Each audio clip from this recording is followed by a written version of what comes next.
Halo semuanya, PTTH Dunia Seribu Besar episode 65 sudah rilis nih. Tanpa banyak basa-basi, yuk langsung saja kita lanjutkan kisah serunya.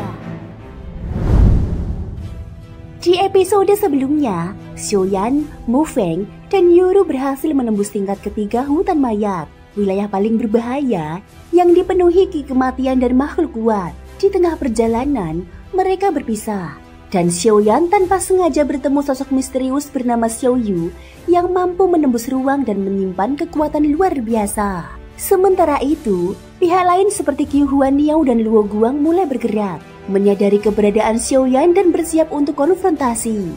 Di sisi lain, tokoh-tokoh kuat seperti Qimei, Youquan, dan Hong Ye juga melakukan pergerakan mencurigakan, memburu kekuatan tersembunyi di dalam sumur kuno. Tingkat ketiga hutan mayat menjadi ajang pertemuan banyak kekuatan besar, menandai bahwa pertarungan puncak semakin dekat.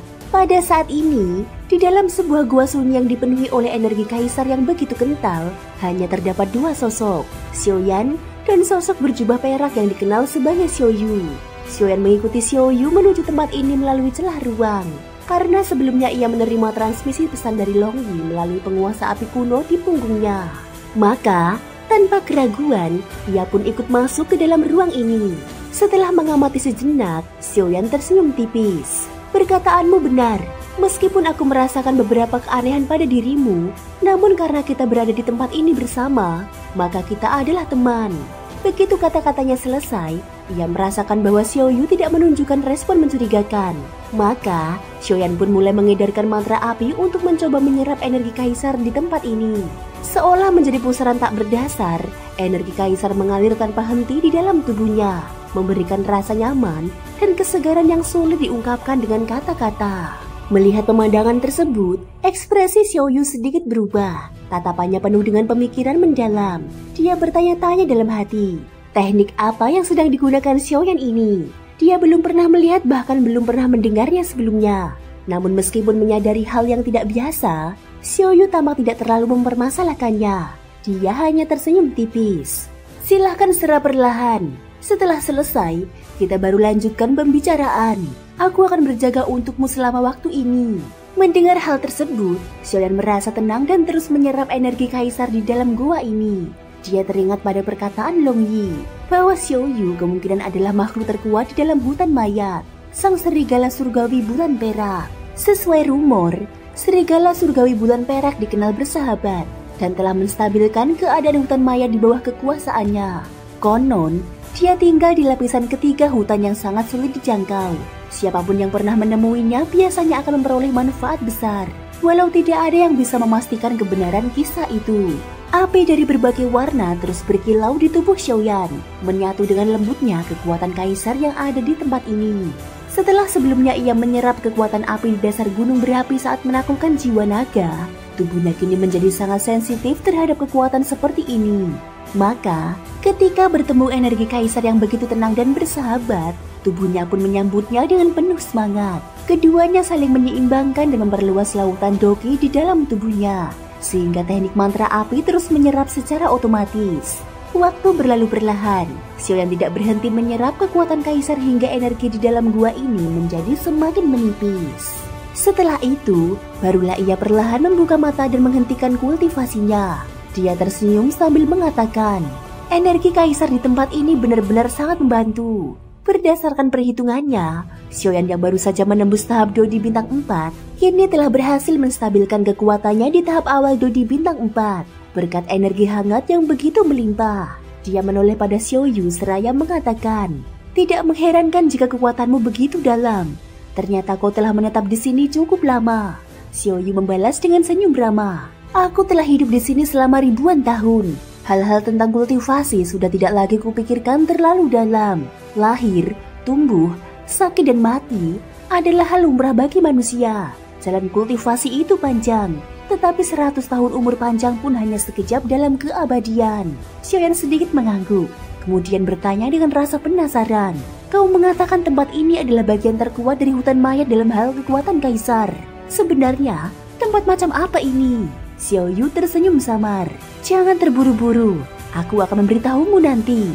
Untuk sekarang, lebih baik kita membicarakan hal lain terlebih dahulu. Xiaoyan mengangguk sambil tersenyum. Ia telah menduga bahwa pembicaraan yang sebenarnya akan segera dimulai. Xiaoyan mengingat ucapan Long Yi yang menyiratkan bahwa Xiaoyu sebenarnya memiliki permintaan kepadanya. Jika tidak, dengan kekuatan sehebat itu, Xiaoyu tidak akan bersikap seramah ini. Dengan tenang Xiaoyan mengatakan, "Jika ada sesuatu yang ingin kamu sampaikan, silakan saja. Selama aku bisa membantu, tentu aku tidak keberatan." Xiaoyu menatapnya sejenak, lalu bertanya secara langsung, "Kau sepertinya seorang alkemis tingkat tinggi, bukan?" Xiaoyan menunjukkan reaksi terkejut. "Bagaimana kamu tahu?" Ia mengerti betul bahwa jiwa seorang alkemis tingkat tinggi sangat kuat dan memiliki aroma yang menggoda. Tidak jarang ada makhluk kuat yang menjadikan jiwa alkemis sebagai santapan. Namun Xiaoxiu hanya tertawa ringan. "Tenang saja, aku tidak berniat buruk. Aku bertanya karena memang memiliki permohonan. Bagaimanapun, sangat jarang ada orang yang berani masuk ke lapisan ketiga hutan mayat. Apalagi seorang alkemis sekuat dirimu." Xiaoyan mengangguk dan tersenyum. "Kalau hanya memurnikan pil, mungkin aku bisa membantumu. Tapi untuk urusan lain, aku tidak yakin bisa berbuat banyak." Dia menyadari bahwa selain alkimia, tidak ada hal lain yang bisa ia bantu. Kekuatannya masih jauh di bawah sosok mengerikan di hadapannya. Kemudian dia teringat sesuatu dan melanjutkan. "Tapi aku baru bisa membantu setelah kompetisiku selesai. Masih ada sekitar 10 hari lagi." Xiaoyu mengangguk mengerti. "Itu bukan masalah. Aku bisa menunggu." Xiaoyan tertawa ringan. "Kalau begitu, mari kita bicarakan soal imbalan." Walau kekuatannya baru mencapai Dodi bintang 4 awal, Xiaoyan tetap percaya diri.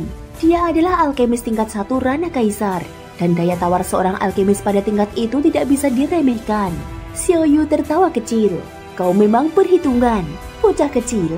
Bukankah kekuatan kaisar yang kau dapat barusan sudah cukup sebagai imbalan?" Xiaoyan membalas dengan tenang. "Kamu meminta pil tingkat tinggi dariku. Tentu aku juga harus menerima imbalan yang sepadan. Energi kaisar barusan belum cukup." Nada bicara yang berani itu membuat senyum Xiaoyu mengandung bahaya. "Kau tidak takut kalau aku membunuhmu?" Xiaoyan tidak mengubah ekspresinya sama sekali. "Aku percaya padamu, dan aku juga percaya pada kemampuanku sebagai alkemis. Itu membuatku pantas memperoleh imbalan." Xiaoyu tertawa keras. "Kau memang bocah yang berani. Baiklah, aku memang punya imbalan. Tapi, tergantung apakah kau cukup berani untuk mengambilnya." Xiaoyan mengerut kening. "Apa maksudmu dengan ucapan itu?" Xiaoyu menjawab pelan. "Aku bicara tentang harta karun yang ada di lapisan ketiga hutan mayat ini. Lokasinya tidak jauh dari sini. Tapi, harta itu dijaga oleh seseorang yang kekuatannya setara denganku."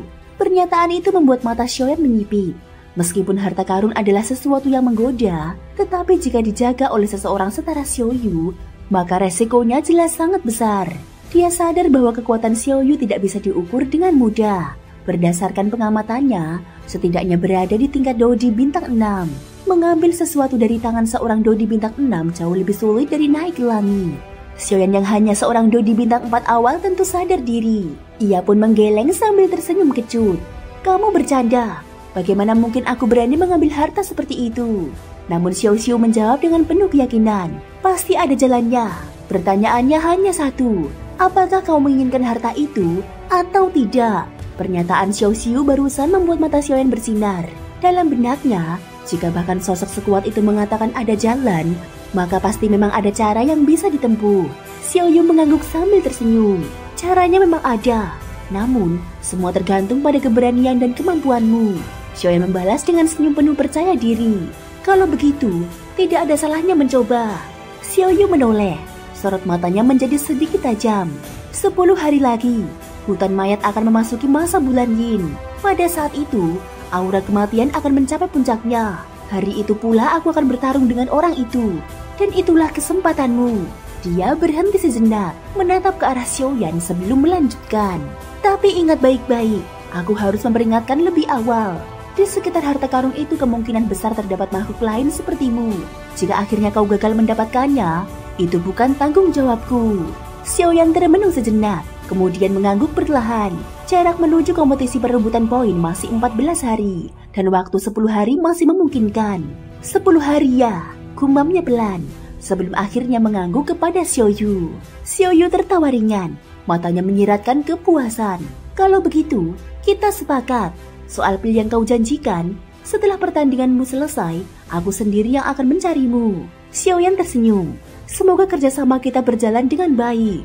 Ucapan yang paling mengikat itu membuat kedua pihak sama-sama merasa puas. Bagi Xiaoyan, kerjasama yang adil seperti ini sangat langka. Sorot mata Xiaoyu memancarkan rasa hormat. Dia mengangguk mantap. Bagus, tidak takut menghadapi musuh kuat, berarti kau memang punya keberanian.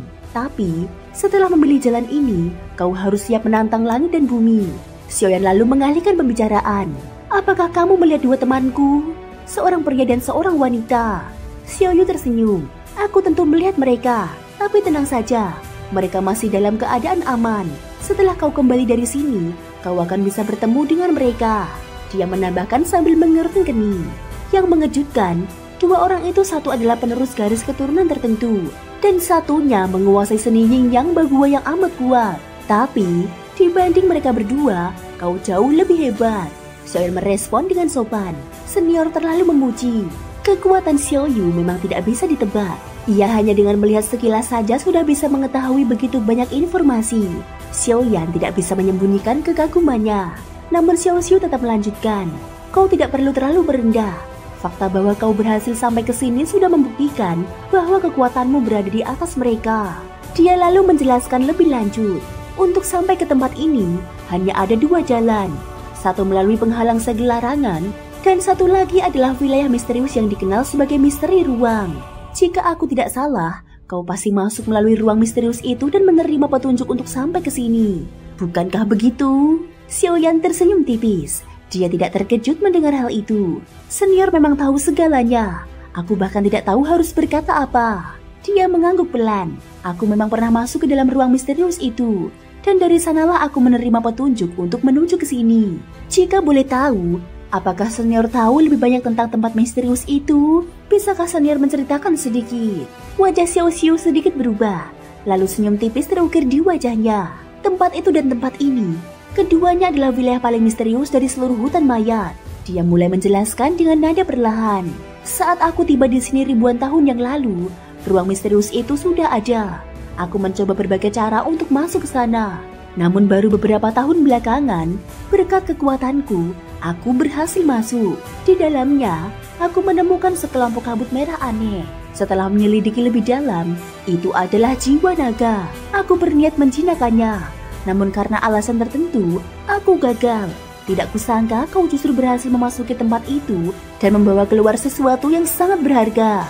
Yang lebih mengejutkan, aku bisa merasakan aura jiwa naga itu sekarang. Dan tampaknya, dia berada dalam penguasa beratmu. Xiaoyan terbelalak kaget. Dia tidak menyangka Xiaoyu bisa melihat sampai sejauh itu. Dalam sekejap, dia menggenggam erat penguasa api kuno di punggungnya, seolah ingin melindunginya. Namun Xiaoyu hanya tersenyum menenangkan. Tenang saja, jika jiwa naga itu sudah memilihmu, aku tidak akan memaksanya. Hubungan spiritual memang sangatlah misterius. Xiaoyan pun mengangguk dengan hormat. Jiwa naga dalam senjata ini memang berasal dari ruang misterius itu. Aku telah menghabiskan banyak usaha untuk menyegelnya ke dalam penguasa ini. Dia tersenyum dengan rasa hormat. Aku benar-benar kagum. Senior bisa mengetahui semua itu hanya dengan sekali lihat. Xiaoyu hanya terkekeh pelan. Itu bukan apa-apa. Setelah kau naik ke tingkat berikutnya, kau juga akan bisa memahami lebih banyak hal. Dia memandang Xiaoyan dengan penuh makna. Pertemuan kita kali ini bisa dianggap sebagai sebuah takdir. Tadi kau sempat bertanya, bagaimana aku bisa menembus ruang dan berpindah ke tempat lain, bukan? Kali ini aku akan mengajarkanmu. Anggap saja sebagai bentuk penghargaan atas takdir kita. Lagi pula, setelah menyelesaikan urusanku 10 hari lagi, aku akan segera meninggalkan tempat ini. Teknik ini adalah satu-satunya warisan milikku selama 2000 tahun. Jika tidak diwariskan, mungkin akan hilang selamanya. Dan yang akan mewarisinya adalah kamu. Setelah itu, Xiaoyu membentuk segel dengan kedua tangannya. Gerakannya perlahan berubah menjadi cepat, menciptakan berbagai formasi tangan yang rumit. Beberapa saat kemudian, cahaya perak aneh mulai muncul dari ujung jari-jari Xiaoyu, lalu naik membentuk pusaran bercahaya tepat di atas kepala Xiaoyan. Xiaoyan menatapnya dengan sungguh-sungguh. Di hadapannya kini terbentuk lorong ruang berwarna perak. Ekspresinya menjadi sangat serius. Dalam dunia Doki, seorang Dousong dapat berjalan di udara. Dousun dapat membelah ruang, dan Douseng bahkan dapat membuka ruang kecil mereka sendiri. Namun, teknik Xiaoyu berbeda. Ruang yang terbuka kali ini sangat stabil dan lembut, tanpa adanya fluktuasi liar yang biasanya membahayakan para pelintas. Tidak seperti ruang buatan Dawson biasa. Teknik ini tidak sekedar membentuk celah, melainkan membentuk jalur lintas ruang yang sempurna. Dan yang paling mencolok, ini bukan sekedar lorong ruang, tapi perpindahan ruang sesungguhnya. Jika lorong ruang membutuhkan waktu untuk menempuh jarak tertentu, maka perpindahan ruang memungkinkan seseorang untuk berpindah seketika. Perbedaan ini sangat mendasar. Dawson hanya mampu membuka celah ruang secara kasar dengan kekuatan mereka. Tapi Xiao Xiu mengendalikan ruang dengan sinkronisasi antara Doki dan hukum ruang itu sendiri. Xiaoyan terperangah dalam diam. Teknik ini sangat luar biasa. Bahkan dengan kekuatan jiwa yang luar biasa kuat, dia tidak bisa memahami seluruh pola perubahan segel tangan Xiao Yu. Rasanya seperti ada kunci penting yang belum ia miliki. Xiao Yu tersenyum, kemudian menghentikan aliran dokinya. Lorong ruang itu lenyap seketika. Dia memandang Xiaoyan. Kau sudah melihatnya dengan jelas? Xiaoyan menggeleng perlahan. Belum. Xiao Yu hanya tertawa lembut. Kalau begitu, perhatikan baik-baik kali ini. Dia kembali mulai membentuk segel. Di dalam gua sunyi itu, gerakan tangannya berubah dengan kecepatan luar biasa. Dan lorong ruang perak pun kembali terbuka. Muncul dan lenyap berulang kali. Xiaoyan menatapnya dengan penuh konsentrasi. Tidak berani mengalihkan pandangan sedikit pun. Setiap gerakan, setiap perubahan, dia rekam dalam benaknya. Dalam waktu kurang dari sehari, Xiaoyan telah berhasil menguasai teknik luar biasa yang memungkinkannya menembus ruang. Prestasi ini membuat sosok di hadapannya, Xiao Yu, menatap dengan penuh kepuasan. Dengan tawa ringan, dia mengatakan, bisa mencapai tingkat seperti ini hanya dalam waktu singkat. Pertemuan kita memang tidak sia-sia. Xiaoyan mengangguk dalam-dalam. Terima kasih, senior. Dia sungguh menghargai bimbingan Xiao Yu. Teknik menembus ruang yang tampak mustahil itu kini ada dalam genggamannya. Dan barulah dia sadar betapa hebat sosok di depannya ini. Dengan hormat, dia kembali membungkuk dalam-dalam sebagai bentuk penghormatan sejati. Xiao Yu menyipitkan mata dan mengangguk pelan. Jika semuanya sudah selesai, aku juga harus pergi. Tapi ingat satu hal, jika kau benar-benar menginginkan harta itu, sebaiknya segera menuju sumur yang kusebutkan. Meskipun aku telah membocorkan sebagian rahasianya, tempat itu menyimpan hal-hal yang bahkan aku pun tidak tahu. Begitu ucapannya selesai, cahaya perak menyelimuti tubuhnya. Dalam sekejap, sosok Xiao Yu lenyap, menghilang begitu saja tanpa jejak. Xiaoyan memandang kosong ke arah yang ditinggalkannya. Namun belum sempat dia melangkah, suara familiar bergema dari dalam penguasa api abadi di tangannya. Suara milik Long Yi, jiwa penjaga senjata tersebut. Xiaoyan, kau tahu siapa sebenarnya orang itu tadi? Xiaoyan menoleh, lalu menjawab tenang. Jika tidak salah, dia adalah penguasa hutan maya tingkat ketiga. Serigala surgawi bulan perak. Long Yi langsung terperangah. Kau sudah tahu? Sebenarnya, Long Yi sengaja bersembunyi. Keberadaannya sedang lemah setelah sebagian besar energi asalnya diserap oleh Xiaoyan. Jika muncul di hadapan serigala surgawi bulan perak, sama saja dengan menyerahkan nyawa. Xiaoyan mengangguk ringan. Sejak awal aku sudah tahu. Selain itu, Xiao Yu pun tahu bahwa kau berada dalam penguasaku. Hanya saja ia memilih untuk tidak bertindak. Kalau tidak, menurutmu apa kau bisa lolos darinya? Long Yi mendengus. Kau telah menyerap kekuatan asalku dan membuatku terluka parah, tapi masih bisa berkata begitu padaku. Ia mulai bergumam. Tahukah kau betapa hebatnya aku dulu? Xiaoyan tidak memberinya kesempatan untuk melanjutkan. Cukup omong kosongmu. Ia mengabaikan keluhan Long Yi, lalu segera memanggul penguasa api abadi ke punggungnya. Tatapannya menyapu salah satu sudut gua dengan waspada. Kedua tangannya menyatu, lalu membentuk serangkaian segel rumit dan cepat. Cahaya perak memancar dari ujung jarinya, melesat menuju suatu titik kosong di dalam gua. Cahaya itu seketika menerangi ruangan yang tadinya gelap. Ruang di sana tampak bergetar dan terdistorsi. Lalu sebuah celah selebar beberapa meter perlahan terbuka. Melihat celah itu, Xiaoyan berseru penuh semangat. Berhasil! Dengan tubuh menyala api putih susu, Xiaoyan segera menerobos masuk ke dalam celah ruang tersebut. Begitu ia melangkah, lorong perak itu mulai memudar dan menghilang, seolah-olah tak pernah ada. Gua itu pun kembali ke keadaan semula, hening dan misterius. Sementara itu, di bagian lain dari hutan maya tingkat 3, Mu Feng masih terus melangkah dalam kegelisahan. Xiaoyan, Yuru, bukankah kita tak perlu masuk sedalam ini? Gumamnya sendiri sambil melirik sekeliling. Dia berjalan sambil menggerutu pelan. Aku mendengar Di lapisan ketiga ini hidup makhluk mengerikan. Penguasa hutan mayat, serigala surgawi bulan perak. Jika sampai bertemu dia, tamatlah kita. Ketika dia menoleh ke belakang, langkahnya terhenti, matanya membelalak. Xiaoyan, Yuru, kedua sosok itu sebenarnya telah menghilang tanpa jejak. Mo Feng menjerit panik. Kemana mereka pergi? Wajahnya menegang. Dia buru-buru mengerahkan doki, menyelimuti seluruh tubuh untuk bersiaga. Nalurinya mengatakan bahwa sesuatu yang tidak beres sedang terjadi. Tempat ini benar-benar aneh. Mo Feng menguatkan diri, membalut tubuhnya dengan doki, dan memperhatikan sekelilingnya dengan kewaspadaan tinggi. Meskipun tidak dapat melihat keberadaan Xiaoyan dan Yuru, entah bagaimana ia bisa merasakan bahwa mereka sebenarnya masih berada di dekatnya. Hanya saja terhalang oleh kekuatan aneh. Mo Feng menggumam cemas. Tingkat ketiga dari hutan mayat ini benar-benar dipenuhi aura jahat. Kenapa energi menyeramkan ini semakin kuat? Semoga saja kita tidak bertemu serigala bulan perak. Tiba-tiba, di hadapannya muncul titik cahaya samar. Tanpa ragu, dia mengerahkan seluruh kekuatan. Yin Yang Bagua, Qian Kun Yizi, hancurlah. Serangan doki yang besar dan hijau meledak, menghantam titik cahaya itu. Dentuman keras terdengar, seperti kaca pecah. Seketika, tubuh Mo Feng terpental balik dan muncul di tempat awal dia menghilang. Seorang pria muda yang membawa penguasa besar di punggungnya menyambut dengan senyuman. Lihat, bukankah itu Mo Feng sudah kembali? Mo Feng menghembuskan nafas lega, meski wajahnya masih tegang. Itu benar-benar berbahaya. Rasanya aku masuk ke dalam semacam penghalang aneh. Untung saja aku berhasil keluar. Xiaoyan hanya tersenyum samar tanpa menjawab. Dia tahu, baik Mo Feng maupun Yuru sebenarnya tidak berhasil membebaskan diri. Merekalah yang ditarik keluar olehnya melalui teknik ruang.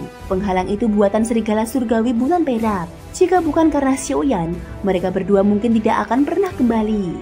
Setelah memastikan kondisi masing-masing, ketiganya menyadari satu hal. Mereka semua telah masuk ke dalam penghalang secara tak sadar. Itulah sebabnya mereka terpisah. Kalau begitu, mari kita beristirahat dulu, kata Xiaoyan. Setelah keluar dari area penghalang, mereka melanjutkan perjalanan ke tempat yang lebih dalam hingga menemukan lokasi tenang yang terlindung dari angin. Setelah duduk bersila, Xiaoyan menyalakan api unggun.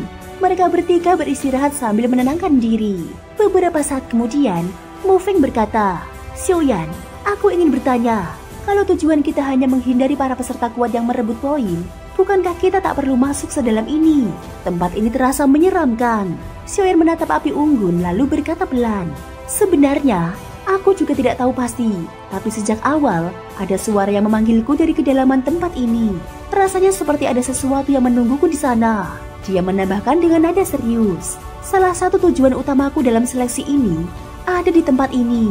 Dia tidak berniat menyembunyikan apapun, tapi dia tahu jika ia bicara terlalu jauh, mereka akan ikut terseret ke dalam masalah besar. Mo Feng memandangnya heran. Dia tidak mengerti. Hutan maya dipenuhi energi jahat. Mengapa bisa ada suara yang manggil seseorang? Namun setelah mengingat beberapa kali Xiaoyan telah menolong mereka, hatinya menjadi bimbang. Ia bukan orang tak tahu balas budi. Kalau begitu, aku akan menemanimu sampai akhir, meski harus mengorbankan nyawa. Nada dramatisnya membuat Yuru tertawa. Disusul Xiaoyan, mereka bertiga tertawa bersama, mencairkan suasana tegang yang sempat mengendap. Xiaoyan menepuk pundaknya. Mari istirahat baik-baik malam ini. Besok, kita lanjutkan perjalanan. Malam menyelimuti dunia. Di sekitar api unggun kecil, suara tawa dan percakapan terus terdengar, memecah kesunyian hutan mayat. Untuk sesaat, mereka lupa akan bahaya yang mengintai di kegelapan. Thank you guys sudah mendengarkan ceritaku di episode kali ini sampai akhir. Ikutin terus kelanjutan episode berikutnya ya. Semoga hari kalian menyenangkan. Sampai jumpa dan bye-bye.